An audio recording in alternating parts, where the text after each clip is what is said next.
Zijad Turković, koji je u Zavodu za izvršenje krivičnih sankcija, pritvora i drugih mjera u BiH u istočnom Sarajevu izdržava kaznu zatvora od 40 godina. Prije 7 dana imao je fizički sukob sa zatvorenikom Đorđom Ždralom, u kojem je izvukao deblji kraj. Kako saznajemo, incident se desio na drugom spratu zatvora u dnevnom boravku, gdje zatvorenici provode vrijeme kada nisu svoju ćeliji. Prema našem izboru Ždrala je pesnicama napao Turkovića i nokautirao ga.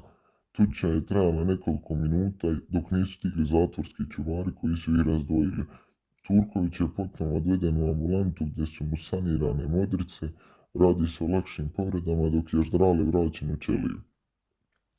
Razlog sukoba su navodno njihovi od ranije nerazjašnjeni računi, ali i ponašanje Turkovića u zatvoru. Iz državnog zatvora je rečeno navedeno mediju da će se u ovom događaju oglasiti u ponedjeljak.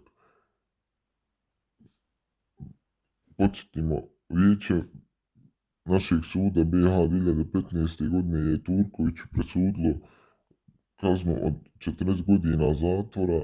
S njim su osuđeni još Milenko Lakić, Muamer Zahitović, Saša Stjepanović i Fade Lavljević zbog učešća u 5 ubistava, 3 pokušaja banki, šverca droge, pljačke 2,5 milijuna itd.